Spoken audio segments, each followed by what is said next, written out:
គុំកាវលត្រឡប់មកកាន់ page ឬក៏ channel របស់ខ្ញុំបានម្ដងទៀតណាបាទអូខេអញ្ចឹងថ្ងៃនេះខ្ញុំមានវីដេអូថ្មីដែលវីដេអូនេះគឺ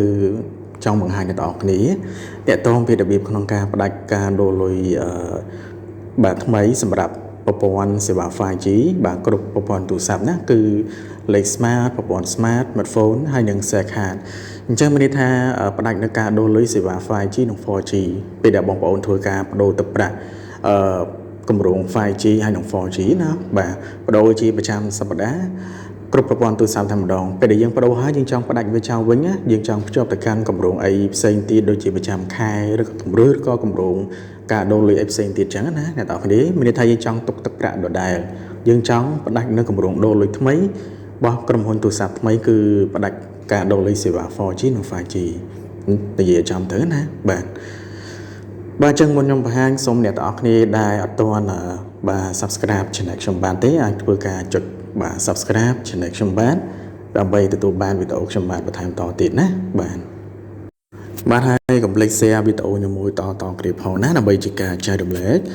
ដល់បងប្អូនយើងផ្សេងទៀតឲ្យគាត់បានដឹងផងណាបាទអូខេតើអញ្ចឹងបើឲ្យខាតពីយើងចូលទៅទស្សនាដល់គ្នាណាបាទ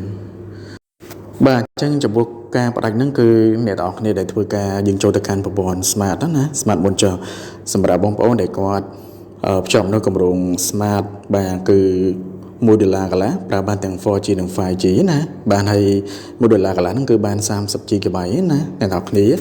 ញ្ចឹងឥឡូវខ្ញុំបង្ហាញលេខកូដភ្ជាប់ហើយខ្ញុំបង្ហាញលេខកូដផ្ដាច់តែម្ដងបាទនិយាយចំទៅណាបាទអញ្ចឹងបានទាំងពីរអញ្ចឹងលេខកូដភ្ជាប់គឺយើងចុចផ្កាយ17 25ផ្កាយលេខ150ត្រង់ជ្រូកបាទអ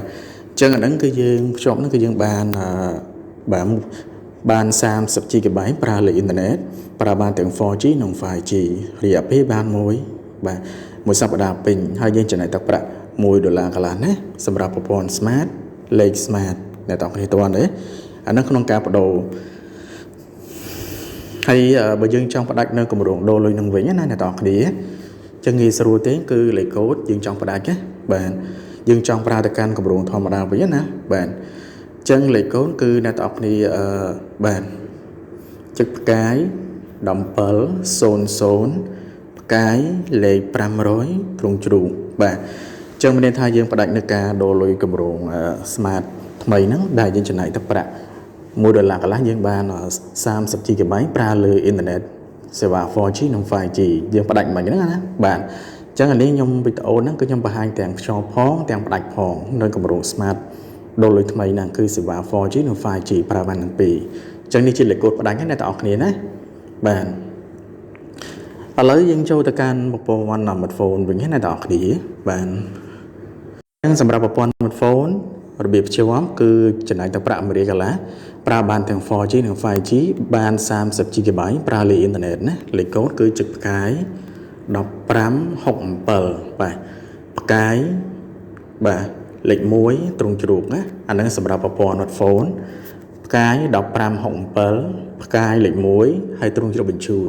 អាហ្នឹងយើងចុចហ្នឹងគឺយើងចំណាយទឹកប្រាក់$1កន្លះយើងភ្ជាប់ហ្នឹងបានមកវិញគឺ 30GB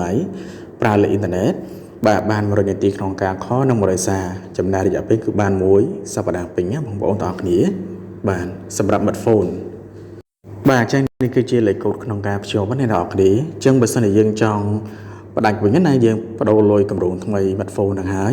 យើងចង់ផ្ដាច់វិញបាទផ្ដាច់គម្រោងការដូរលុយ 4G និង 5G នោះវិញណាអញ្ចឹងលេខកូដយើងចុចផ្កាយ1567ផ្កាយលេខ0ត្រង់ជ្រូកតែប៉ុណ្្នឹងរួចជាការស្ដាច់បាទអញ្ចឹងមានន័យថាអ្នកទាំងអស់គ្នាបដូរមិនហ្នឹងហើយយើងចង់ផ្ដាច់វិញក្នុងករណីយើងចង់ទុកលុយវិញណាយើងចង់ប្រើលើអីកម្មវិធីផ្សេងទៀតណាអញ្ចឹងរបៀបផ្ដាច់គឺលេខកូដបែបហ្នឹងណាបាទផ្កាយ1567ផ្កាយលេខ0ត្រង់ជ្រូកបញ្ជូនអញ្ចឹងពេលដែលអ្នកទាំងអស់គ្នាផ្ដាច់ទៅគឺអ្នកទាំងអស់គ្នានឹងទៅប្រើនៅគម្រោងធម្មតាវិញគឺបញ្ចូលទឹកប្រាក់មកគឺរក្សាទុកដដែលយើងចង់ប្រើលើអីផ្សេងក៏បានដែរសម្រាប់លេខ smartphone ណាអ្នកទាំងអស់គ្នាបាទអូខេអញ្ចឹងឥឡូវយើងចូលទៅកាន់ប្រព័ន្ធ share card វិញណាអ្នកទាំងអស់គ្នាបាទខ្ញុំបញ្ជាក់តិចអ្នកទាំងអស់គ្នាមិនដឹងខ្ញុំច្រឡំតិចណាអញ្ចឹងទាំងប្រព័ន្ធ smart ទាំងធ្វើការដូរលុយប្រព័ន្ធ smart ទាំងផ្ដាច់នៅគម្រោងថ្មីហ្នឹងហើយទាំង smartphone ដែរណាគឺ យើងភ្ជាប់ហ្នឹងគឺបាន20 GB ណាមិនមែន30 GB ទេសំទោសខ្ញុំច្រឡំតិចបាទគឺយើងភ្ជាប់បាន30 GB បាន20 GB ច្រឡំតិចអ្នកនរគ្នាគឺភ្ជាប់បាន20 GB ប្រើលើអ៊ីនធឺណិតណាទាំង smart ទាំង smartphone ដែលលេខកូដដែលខ្ញុំធ្វើការបង្ហាញមុនហ្នឹងណាហើយទាំងលេខកូដនេះផងដែរអ្នកនរគ្នាណាបាទសំទោសអធិស្ឋានខ្ញុំច្រឡំណាបាទអញ្ចឹងឥឡូវយើងចូលទៅកាន់ប្រព័ន្ធ share card ណាបាទអញ្ចឹងប្រព័ន្ធ share card គឺអ្នកទាំងអស់គ្នាចំណាយទឹកប្រាក់គឺបាន$1កន្លះដែរហើយយើងទទួលបានមកវិញគឺអ៊ីនធឺណិត20 GB ប្រើលើអ៊ីនធឺណិតប្រើបានទាំងសេវា 4G និង 5G លេខកូដភ្ជាប់គឺចុចផ្កាយ16បាទផ្កាយ16 18ផ្កាយលេខ150ទ្រុងជ្រូកបាទចឹងមានន័យថាអ្នកទាំងអស់គ្នាភ្ជាប់ហ្នឹងគឺអ្នកទាំងអស់គ្នានឹងទទួលបានតាមអ៊ីនធឺណិតគឺ20 GB បាទ20 GB ប្រើលើអ៊ីនធឺណិតប្រើបានទាំងសេវា 4G និង 5G បាទអ៊ីនធឺណិតលឿនខ្លាំងហើយនឹង100នាទីក្នុងការខលនិង100សារចំណាយរយៈពេលបាន1សប្តាហ៍ពេញណាអញ្ចឹងទាំង smart ទាំង smartphone ទាំង share card គឺបដូរបាន1រៀលហ្នឹងគឺបាន20 GB ណាមិនមែន30 GB ទេសំទោសខ្ញុំច្រឡំណាបាទអញ្ចឹងបាទអញ្ចឹងលេខកូដផ្ដាច់វិញអ្នកទាំងអស់គ្នាចង់ផ្ដាច់ណាបាទសម្រាប់ការដូរលុយ share card ថ្មីសេវា 4G 5G ហ្នឹងអ្នកទាំងអស់គ្នាចុចផ្កាយ1200បាទទ្រង់ជ្រូកឲ្យបញ្ជូនយករកចាំតិចណាបាទសូមរកចាំសិនបាទមកដល់កន្លែងនេះគឺអ្នកទាំងអស់គ្នាយកពាក្យថា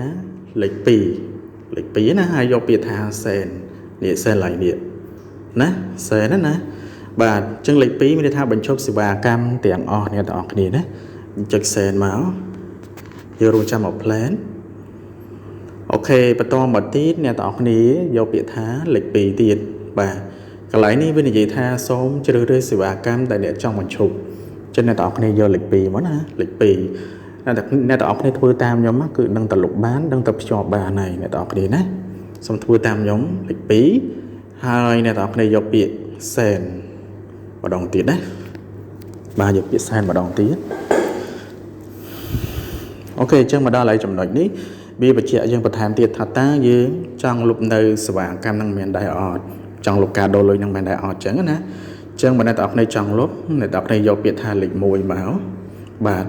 តែបើអត់ចង់លុបទេយកពាក្យថាលេខ0ណាយកលេខ1ហើយអ្នកទាំងអស់គ្នាយកពាក្យសែនបន្ទាប់មកវានឹងផ្ញើសារមកឲ្យយើងតែម្ដងអូខេកញ្ញាវាផ្ញើសារថាអ្នកបានផ្ដាច់សេវាកម្មទូរស័ព្ទទាំងអស់បានដោយជោគជ័យអញ្ចឹងមានន័យថាយើងផ្ដាច់ការដូរលុយហ្នឹងគឺបានជោគជ័យហើយសម្រាប់លេខ share card ប្រព័ន្ធ share card ចឹងអ្នកទាំងអស់គ្នាតន់ទេបាទហើយយើងយកពាក្យអូខេមកបាទអញ្ចឹងវីដេអូខ្ញុំគឺមានតែប៉ុណ្្នឹងទេណាហើយសង្ឃឹមថាអ្នកទាំងអស់គ្នានឹងយល់ណាហើយកុំភ្លេច share វីដេអូខ្ញុំតគ្នាផងដើម្បីជាការចែករំលែកណាដល់បងប្អូនយើងផ្សេងទៀតឲ្យគាត់បានដឹងផងកុំភ្លេចណាអ្នកទាំងអស់គ្នាបាទហើយនឹង subscribe channel ខ្ញុំបាទដើម្បីទទួលបានវីដេអូខ្ញុំបានបន្ថែមតទៀតបើមានចង្អល់អាច comment សួរបានណាខាងក្រោមវីដេអូអរគុណអញ្ចឹងខ្ញុំមានប៉ុណ្្នឹងណាបងប្អូនគ្នាបាយបាយ